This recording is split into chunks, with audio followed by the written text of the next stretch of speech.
On est obligé d'enseigner sur Pâques. C'est une occasion de nous rappeler le pourquoi que pour certains, comme on a dit, on a des congés, pourquoi les enfants n'ont pas d'école pour la plupart demain ou vendredi même, cette fin de semaine. Et d'ailleurs, pour commencer, mais il y a l'école dimanche.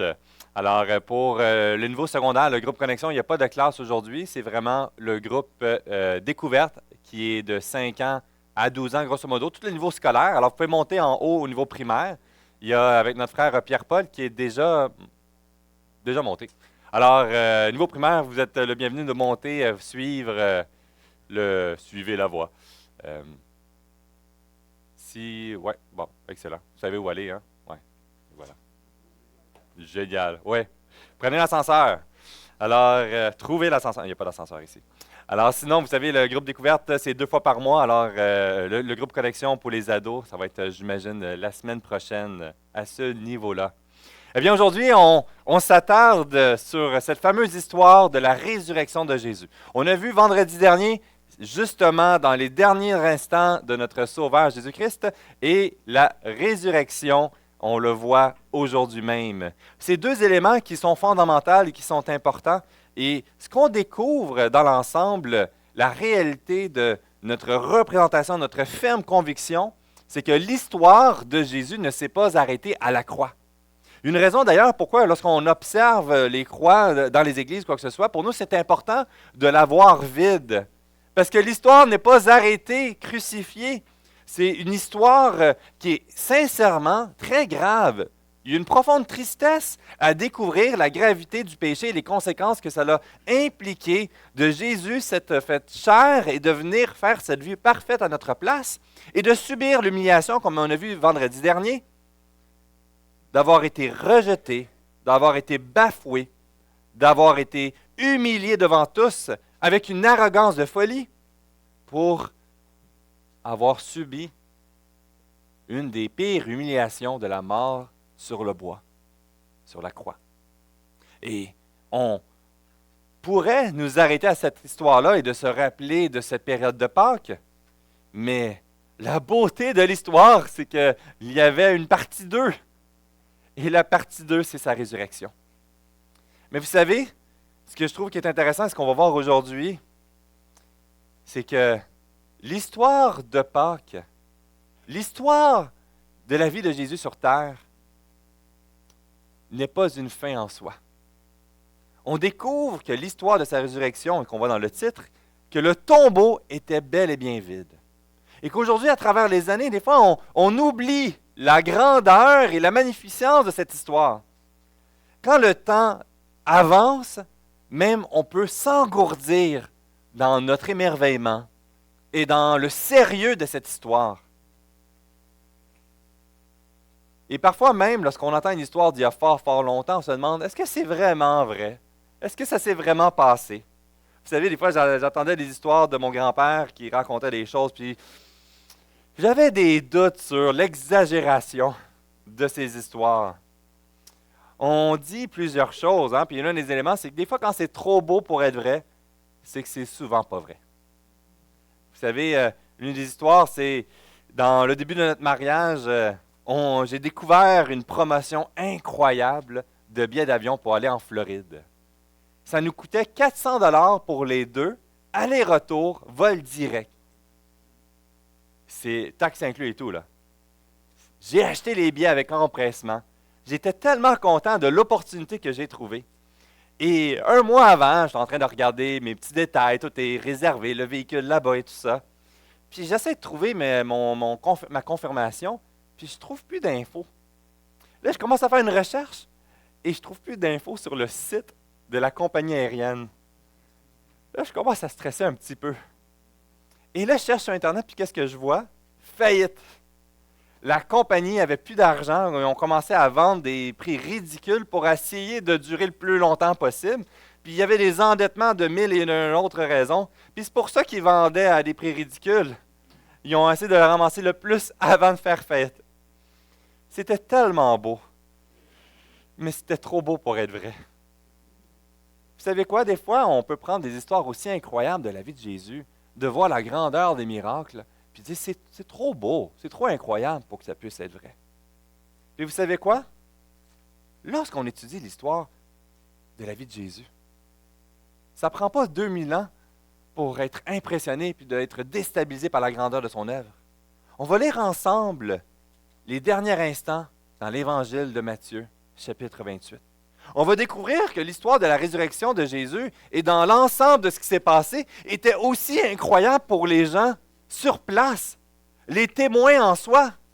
C'est pas comme si que c'est une histoire romancée puis que comme si que c'était banal. C'était quelque chose d'incroyable pour nous aujourd'hui lorsqu'on regarde 2000 ans plus tard, mais ce l'était aussi pour les gens sur place qui étaient confrontés à quelque chose qu'ils ne pouvaient saisir. Et c'est justement dans cette beauté qu'on va découvrir aujourd'hui à travers cette célébration, c'est que Jésus a accompli l'impossible. C'est quelque chose qui est impossible pour nous de saisir parfaitement. C'est quelque chose que personne d'entre nous peut le faire soi-même. Et on va découvrir l'impact. C'est que ce qu'il a accompli était impossible pour nous. Et on va voir ses implications dans l'ensemble.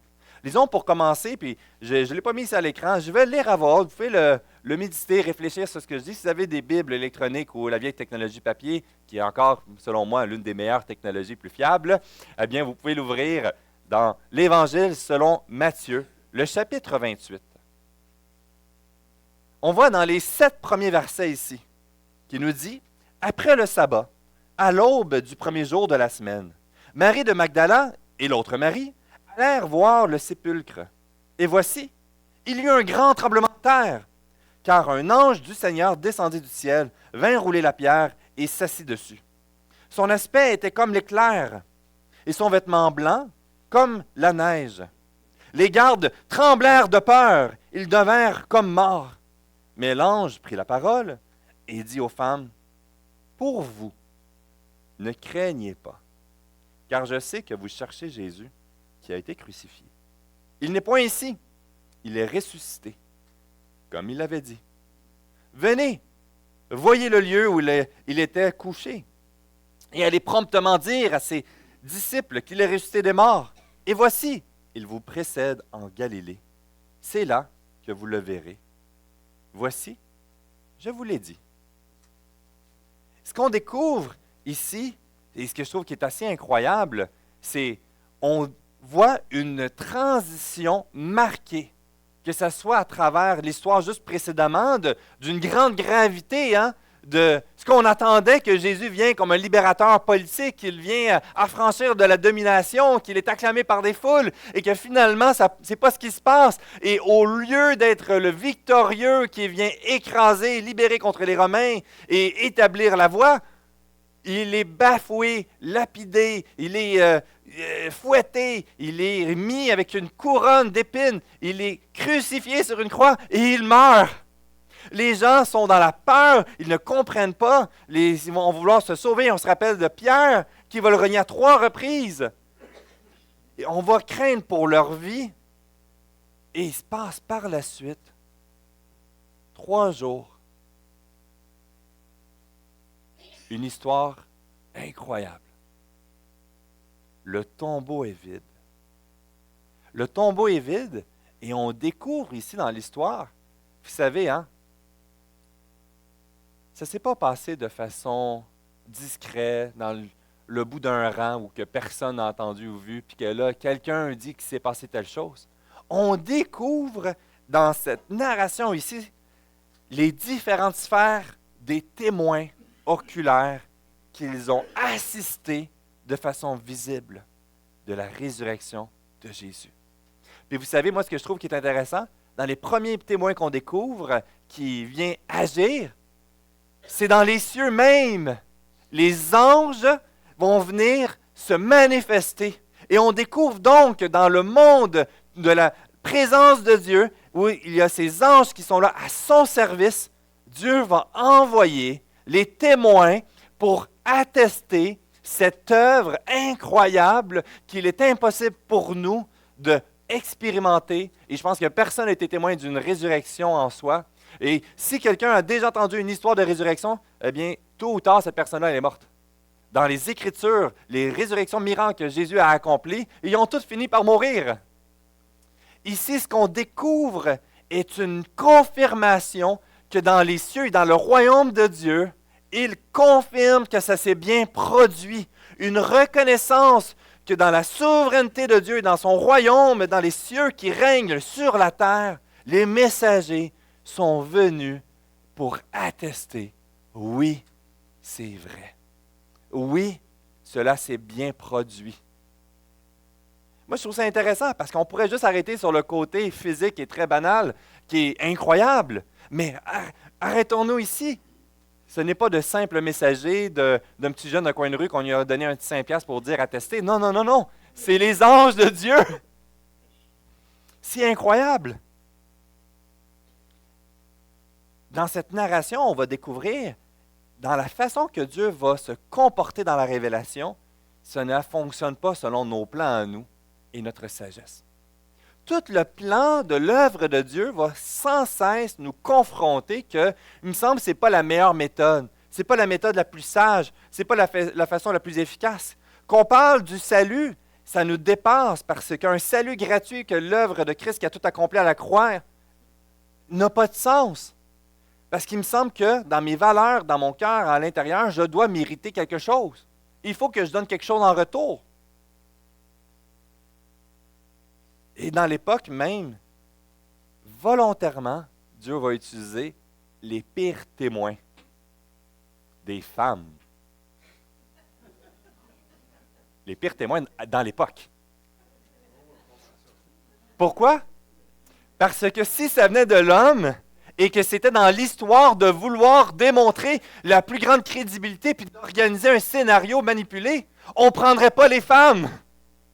Parce que vous savez, dans l'époque, les femmes étaient réputées pour avoir peu de crédibilité parce qu'elles étaient trop émotives.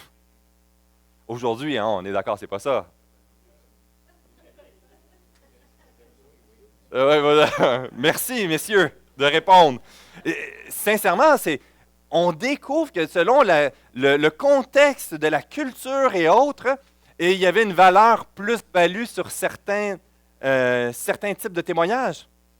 Et Dieu va utiliser le témoignage des femmes pour aller auprès des hommes par la suite. Je trouve que c'est tellement incroyable parce qu'encore une fois, ça vient bousiller la compréhension de l'époque. Il a dit, mais comment ça peut avoir du sens aujourd'hui, en 2025? On dit, voyons, c'est évident. Mais à l'époque, pas du tout. C'est le contraire qui aurait dû avoir lieu. Il aurait dû aller voir les disciples de Jésus en premier pour après ça instruire les femmes. Et on voit la main de Dieu qui dirige encore une fois. Et dans l'époque, c'était anormal. Puis quand on regarde en arrière, on dit, mais si c'était manipulé par les disciples de Jésus, ça n'a aucun sens que ça aurait été cet ordre-là. Et on trouve encore comme une étampe, la main de Dieu qui dirige, qui orchestre, qui va venir ramener et utiliser ses servantes fidèles pour témoigner, proclamer. Ça n'a aucun sens. Et on voit, ça n'a aucun sens parce que ça ne vient pas de nous, ça vient de Dieu. Ça n'arrête pas là. On découvre dans les versets 8 à 10 la continuité. Elles s'éloignèrent donc promptement du sépulcre avec crainte et avec une grande joie. Et elles coururent porter la nouvelle aux disciples. Et voici, Jésus vint à leur rencontre et dit, « Je vous salue. » Elles s'approchèrent pour saisir ses pieds et elles l'adorèrent. Alors Jésus leur dit, « Ne craignez pas, allez dire à mes frères de se rendre à Galilée, c'est là qu'ils vont me voir. » Non seulement les cieux envoient les anges, Dieu, pour l'attester, que les femmes témoins vont être les messagères de cette grande nouvelle parce qu'elles vont voir et comprendre et être témoins de cette situation. Jésus lui-même, le principal concerné, va se présenter pour confirmer l'œuvre qu'il a accomplie de sa résurrection et de ce que cet élément vient englober une histoire incroyable. Non seulement ça, on découvre les versets 11 à 15, continuons dans la lecture. Verset 11, « Pendant qu'ils étaient en chemin, quelques hommes de la garde entrèrent de la ville et annoncèrent aux principaux sacrificateurs tout ce qui était arrivé. Ceux-ci, après s'être assemblés avec les anciens et avoir tenu conseil, donnèrent aux soldats une forte somme d'argent, en disant, dites, ces disciples sont venus de nuit le dérober pendant que nous dormions. Et si le gouverneur l'apprend, on va l'apaiser. Nous vous tirerons de peine. Les soldats prirent donc l'argent et suivirent les instructions qui leur furent données, et ce bruit s'est répandu parmi les Juifs jusqu'à ce jour. Ce qui est tellement intéressant, c'est de découvrir que les soldats sur place, et on se rappelle dans ce contexte-là, hein, ils savaient qu'il avait été annoncé que ça allait se produire. Alors, ils ont mis en garde, ils ont établi une garde qui était pas juste, on va prendre les quelques 3 personnes du coin et dire, viens garder ce chemin-là. Non, c'était des gardes reconnus officiels. Ils avaient même un élément d'élite. Le sérieux en sachant que désobéir ou échouer dans ce type de rôle, ça pouvait les amener à la mort. De là, cette crainte. Non seulement ça, dans le sérieux, ce qui est intéressant, c'est qu'on parle naturellement de la pierre qui est mise et qu'elle ne peut pas être ouverte de l'intérieur, ce qui est impossible, c'est de l'extérieur. Et sur l'extérieur, ils ont apposé aussi un sceau romain qui annonçait que le bris de ce sceau-là amènerait la mort ou une terrible condamnation sur la personne qui brisait ce sceau. Et en plus, ce n'est pas suffisant, la garde est là pour la surveiller. Ça n'a aucun sens.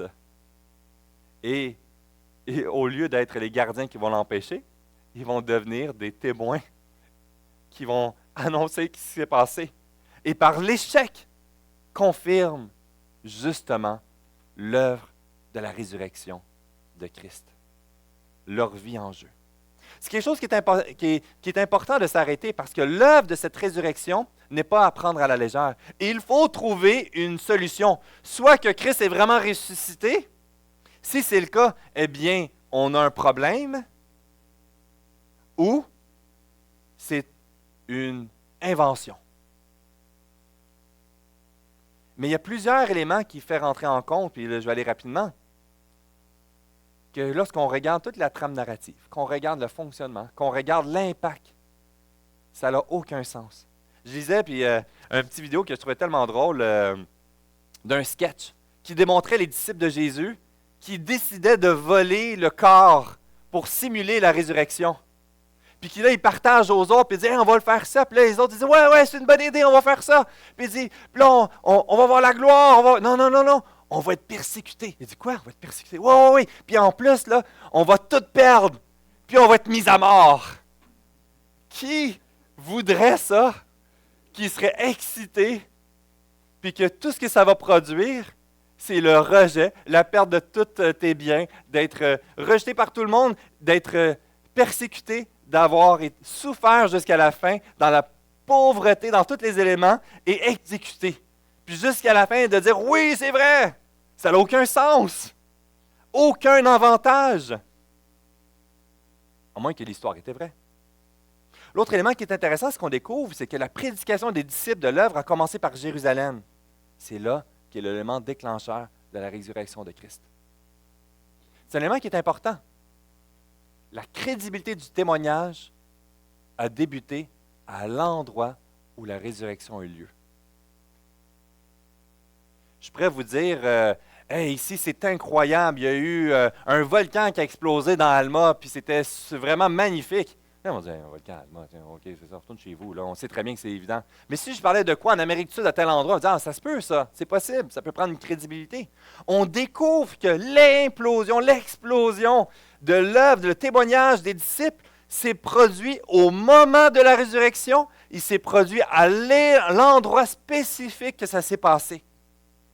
Tandis qu'on voyait les gardes et les autres qui tentaient d'étouffer l'affaire, il y en avait certains qui se posaient des questions parce qu'ils savaient qu'il y avait un non-sens. Et la crédibilité du changement de vie des disciples et de voir dans le témoignage et l'implication et les témoins oculaires, puis on va le voir dans la continuité, de plus en plus des foules vont voir et ça va transformer leur vie.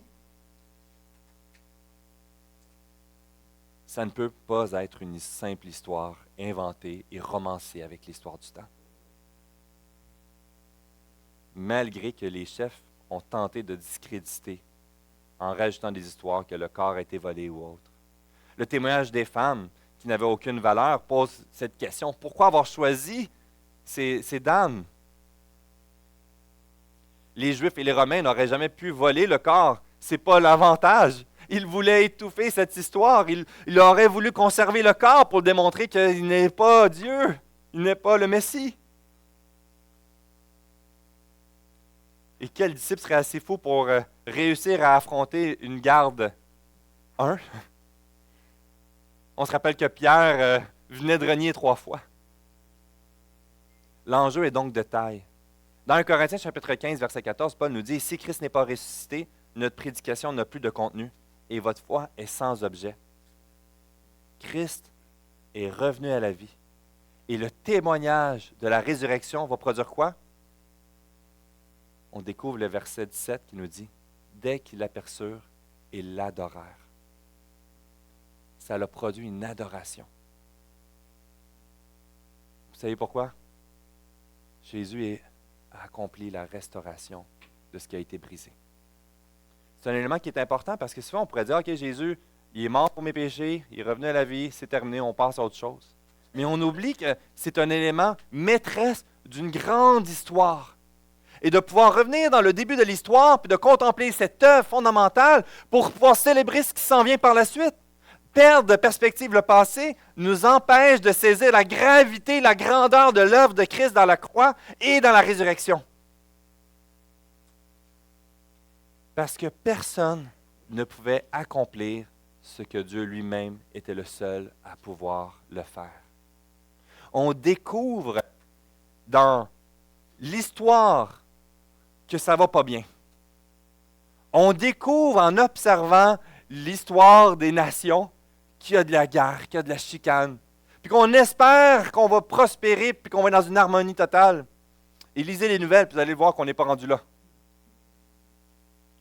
On pense qu'on va évoluer dans un peuple meilleur où que la paix et l'amour vont demeurer à une pleine capacité à travers la connaissance et le reste, qu'on va apprendre des grandes guerres. Mais l'histoire nous démontre que c'est des cycles et ça se reproduit en cycles. On regarde la terre et qu'est-ce qu'on voit? Mais on découvre que ça ne va pas bien.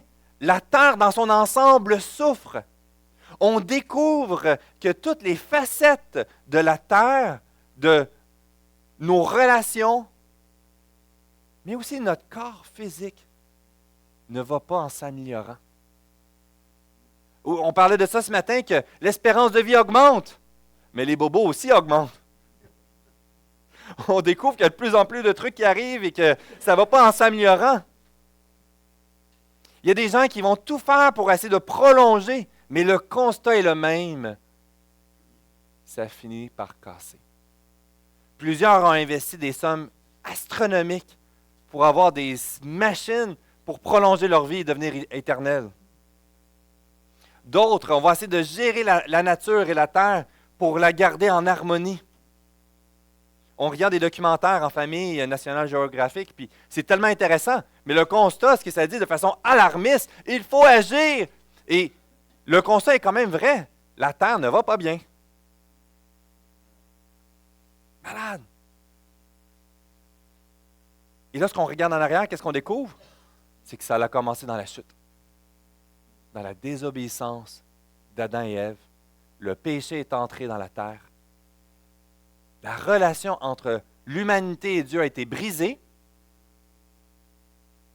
et on en subit encore les conséquences aujourd'hui dans notre propre séparation avec Dieu.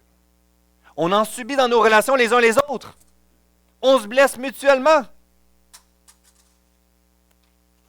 Je grouille trop.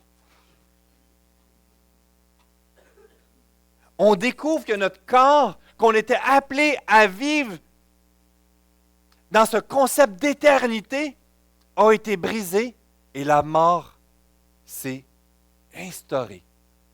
Une mort spirituelle, une mort physique aussi. Et la création dans laquelle on était appelé à demeurer, puis cette idée d'être dans une harmonie éternelle, dans la présence de Dieu, souffre, a été brisée. L'œuvre de Christ, on découvre ici le premier éclat de restauration de ce que Dieu avait établi au début, qui voulait nous amener, que la désobéissance du péché est venue briser, et il vient pour le restaurer, pour nous montrer ce qu'on va goûter pour l'éternité. C'est un œuvre qui est incroyable. On le découvre, cet élément, parce que, comme il est dit, qu'il est réservé de mourir une seule fois, après quoi vient le jugement. Don Carson, un théologien que j'aime énormément, nous dit « Les merveilleuses implications de la résurrection de Jésus-Christ sont très nombreuses. La première d'entre elles, c'est que la résurrection justifie Jésus. En effet, certains pensaient que Jésus était mort sur la croix. Ça ne pouvait être parce qu'il le méritait.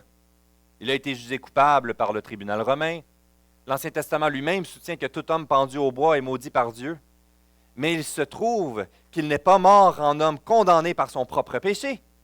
Il porte en effet le péché des autres, et ce sacrifice a tant plu à Dieu qu'il l'a ressuscité d'entre les morts. Ainsi, sa résurrection est une forme de justification, rendre juste.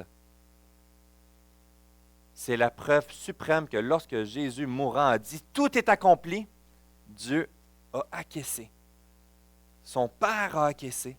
L'œuvre de la rédemption étant accomplie, le Père a justifié Jésus par la résurrection. C'est incroyable. Ce qui était brisé, nous ne pouvons pas le réparer. On peut mettre des plasters dessus.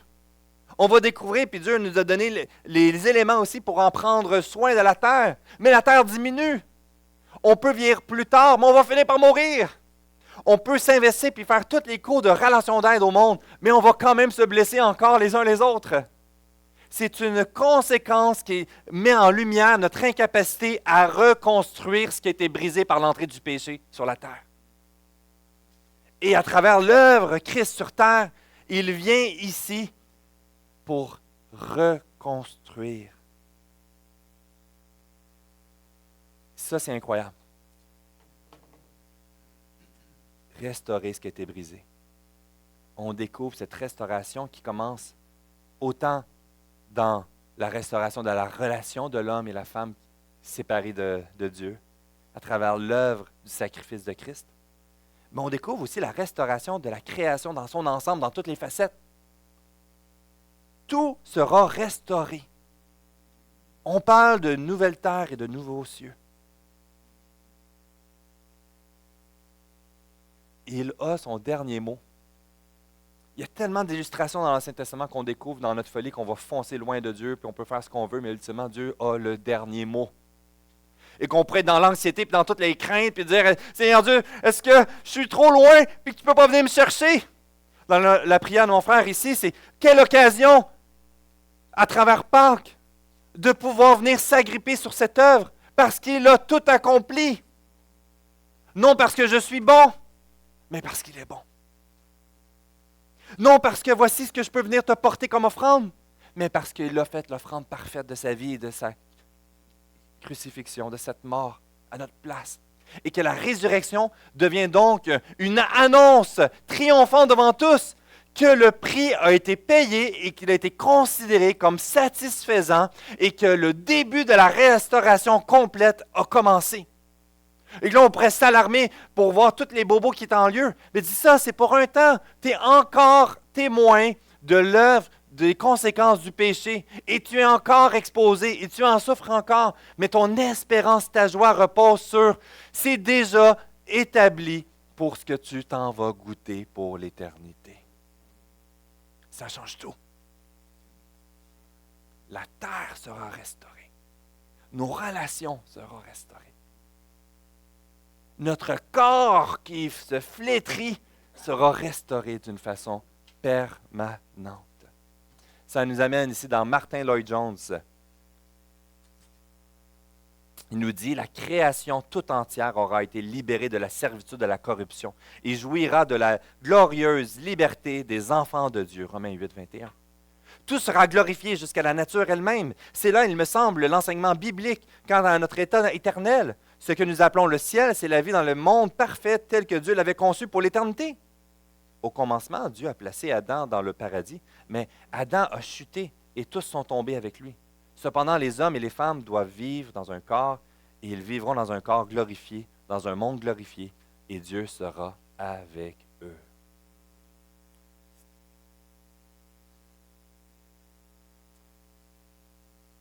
faisons attention de ne pas tomber dans tout ce côté alarmiste, de découragement, en conservant le regard sur les fautes des autres, de voir ce qui souffre. Il y a une tristesse, puis certainement, mais que ça puisse être la sonnette d'alarme de l'importance de rediriger mon regard sur Christ. La terre ne va pas bien, et c'est pour me rappeler que ce n'est pas ici ma demeure. Nos relations ne vont pas bien, puis c'est une espérance de venir dépendre de celui qui est parfait. Tout ce que je veux construire ici sur terre va mourir tôt ou tard. Mais ce que Christ est venu et qui a gagné la victoire à travers sa résurrection est en train de dire, je m'en viens te préparer une place pour ta demeure qui est parfaite, qui est éternelle. Et à Pâques, on vient célébrer ça, se rappeler ça, sonder de dire, est-ce que mon regard est sur mon ancienne création qui est déchue et brisée, ou c'est cet appel pour dire, je veux reconserver mon regard à la bon endroit, et ça vaut la peine de vivre l'Évangile encore, ça vaut la peine de lui faire confiance, ça vaut la peine de m'approprier ce salut en Christ, ça vaut la peine de trouver ma joie en lui, ça vaut la peine de suivre ses voies malgré que ma sagesse a de la misère à la comprendre. J'ai besoin, dans ma propre vie, de le redécouvrir, de m'abreuver et de m'émerveiller. Ici,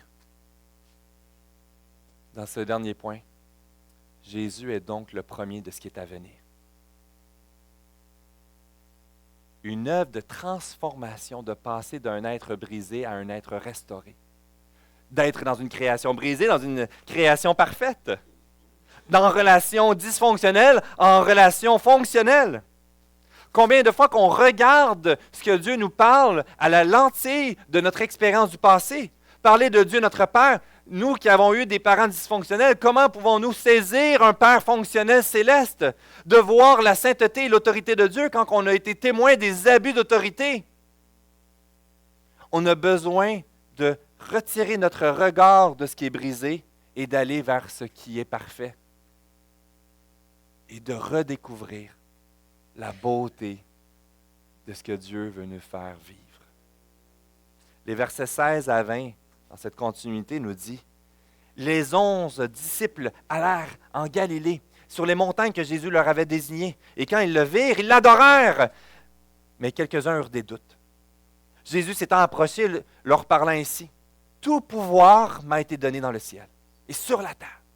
Allez, faites de toutes les nations des disciples, les baptisant au nom du Père, du Fils et du Saint-Esprit, et enseignez-leur à observer tout ce que je vous ai prescrit. Et voici, je suis avec vous tous les jours jusqu'à la fin du monde. » Ça, c'est un élément incroyable. Ce qu'on découvre, c'est qu'il nous montre et il fait grâce de nous faire un éclat de ce qu'on va goûter plus tard. Et ça commence par, il revient dans la présence avec un corps physique parfait. Il est le premier. Et il permet à ses disciples, même qu'on le voit dans la suite, de toucher pour voir le côté palpable. Ce n'est pas juste une essence immatérielle. Quand, dans cette œuvre incroyable de son abaissement et de son élévation, il s'est fait chair et il revient à la vie avec ce corps glorifié. Puis il nous instruit, voici ce que vous allez aussi à travers mon œuvre simple. On découvre cette réalité d'espérance que nous, qui avons nos bobos qui nous suivent depuis longtemps, nous, pour certains qui ont tous les bobos d'âme au niveau du cerveau, au niveau du corps, c'est les conséquences du péché, mais mon encouragement, c'est qu'un jour, j'aurai ce corps clarifié. Et ça va être fini! Ces bobos d'ange, de dos, de ci, de ça, d'anxiété, de découragement, de maladie. Jésus nous a fait grâce et nous a montré un petit avant-goût de ce qu'on va goûter au ciel.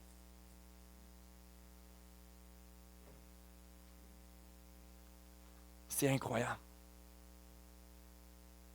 Dans Actes 10, 41, les apôtres vont souligner, nous avons mangé, nous avons bu avec lui après sa résurrection d'entre les morts. C'est explicite, c'est évident. Et c'est magnifique.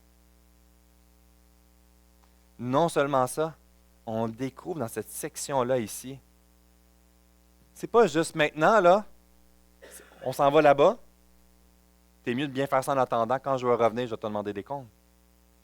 Souvent, on le voit, hein, cet aspect distant du Dieu céleste, et moi, je dois travailler ici, puis là, j'essaie de prier quoi que ce soit, puis d'avancer, puis là, c'est dur, c'est pas évident, puis là, je dois y arriver par moi-même, puis là, je dois répondre aux besoins de l'Église, je dois répondre aux attentes des autres, je dois répondre aux attentes de mon époux, de mon épouse, et je suis pas capable d'y arriver. Et c'est tellement une bonne nouvelle, parce que ce que ça nous rappelle ici, dans cet envoi, dans cette ordonnance de la mission de l'Église, des disciples de Jésus-Christ, de partager, d'annoncer, et de faire des disciples parmi toutes les nations et d'enseigner et observer tout ce qu'il a prescrit. Ce qu'il dit au début, c'est « J'ai tout le pouvoir dans les cieux et sur la terre. » Et non seulement ça, « Je suis avec toi. » À travers la résurrection, puis qui revient ici, c'est en train de dire « C'est je te prépare une place au ciel, mais je ne te lâche pas. Je reste avec toi jour après jour. » Quel réconfort! Romains 8, 33, 34 nous dit, « Qui accusera encore les élus de Dieu? Dieu lui-même les déclare justes. Qui les condamnera? Christ est mort et bien plus. Il est ressuscité à la droite de Dieu. Et il intercède pour nous. » Il nous appelle à avancer, à y faire confiance, mais il est en train de dire, « Je veux t'utiliser. C'est moi qui va faire cette œuvre-là. Viens dépendre de moi. Et tu vas tomber. Puis on va avoir mille occasions pour te décourager, puis te laisser dans la honte et la culpabilité et à demeurer dans ça, dans la boue. Puis moi, personnellement, je suis très bon pour nourrir ça, ma propre culpabilité. Et de découvrir que Christ a vaincu la mort et qu'il a payé ses fautes et qu'il désire que je vienne dépendre de lui, puis de dire, j'ai déjà intercédé et j'intercède aujourd'hui. Lève-toi et viens dépendre de moi. Puis là, je dis, oui, mais Seigneur, j'arrive tellement de loin, je ne suis pas capable d'y arriver. Amen. Viens saisir la simplicité et la beauté de l'œuvre de Christ. Il est venu à la vie et il vient te dire, j'ai déjà vaincu la mort pour ça. C'est déjà terminé. S'il est resté sur la croix, la transaction est en train de se faire. Elle n'est pas complètement retirée. Le reçu de la transaction n'a pas été effectué. Elle a dit, OK, un petit ajout. C'est comme aller au restaurant, hein? Tant qu'on n'a pas payé, les serveurs vont vous demander, voulez-vous un petit réchaud, voulez-vous un petit supplément, voulez-vous un petit dessert, voulez-vous un petit... Là, tu dis, ben oui, c'est le fun. Puis là, tu as la facture, puis tu dis, oh, ça coûte cher! Christ est notre facture, et on peut la sortir pour dire, j'ai déjà payé. La bonne nouvelle, c'est même pas moi qui l'ai payé. Notre victoire est donc assurée. Christ est ressuscité et est le chef de l'Église auquel nous en sommes son corps, Éphésiens chapitre 1. Nous sommes ressuscités à travers Christ. Déjà, nous avons cette assurance d'identité en acceptant Jésus comme notre sauveur personnel. Notre statut a déjà eu lieu, la transaction a déjà fait. C'est terminé. Éphésiens 2, 6. Dieu nous a ressuscités les uns et les autres, il nous a fait siéger les uns aux autres dans le monde céleste. Incroyable. C'est pour ça que dans l'une des sections, hein, il y a quelques passages qui sont excellents, qui nous amènent à contempler dans la richesse. L'apôtre Paul va frapper dans des clous, et dans 1 Thessaloniciens chapitre 4, nous dit, verset 18, « Encouragez-vous donc les uns aux autres par ces paroles. Il est ressuscité. » Amen. Amen. C'est cette raison pour laquelle ça vaut la peine de se réunir et de célébrer ensemble, de se le rappeler, de l'instruire, de prendre toutes les opportunités auprès de nos enfants, de nos petits-enfants, dans le couple, dans ma vie personnelle. J'ai besoin de me rappeler, de m'émerveiller et que ça puisse être l'élément qui me donne le gaz, le zèle, l'enthousiasme, la joie, la reconnaissance à avancer encore aujourd'hui et demain, même si j'ai mal. Même si c'est difficile, même si il y a toutes les raisons lorsque je regarde autour de moi pour arrêter et développer l'amertume, la colère, la revendication. Je remets sur l'œuvre, je dis « Wow, Seigneur Jésus, quelle joie, quelle espérance! » Et il me donne tout ce que j'ai de besoin pour avancer dans cette période temporaire parce que je m'en vais dans de quoi de bien meilleur. J'ai invité l'équipe de louange dans cette conclusion ici. les implications qu'on a vues aujourd'hui. La résurrection de Jésus prouve donc que Jésus, tout ce qu'il disait de lui-même était vrai. Lorsqu'il proclamait être lui-même Dieu, parce que c'était Dieu seul qui pouvait accomplir cette œuvre. La résurrection de Jésus est vraie. Cela vient donc confirmer tout ce que la Bible dit aussi est vrai. Parce que Jésus a affirmé que la Bible était inspirée et sans erreur. La résurrection prouve aussi que Jésus va venir juger le monde dans Acte 17. On va tous rendre des comptes, un jour ou l'autre. Et la résurrection de Christ est un message d'espérance pour nous, mais d'avertissement si on tarde à lui remettre notre vie entière. La résurrection de Jésus nous donne d'espoir pour la vie éternelle. Si Jésus est mort et ressuscité, on n'a plus à craindre aucune condamnation. La résurrection de Christ précède la nôtre. Un jour, nous aurons ce corps glorifié. Un jour, ça sera terminé. Et on va le célébrer, le glorifier. Pour toujours. Levons-nous. Chantons ce chant.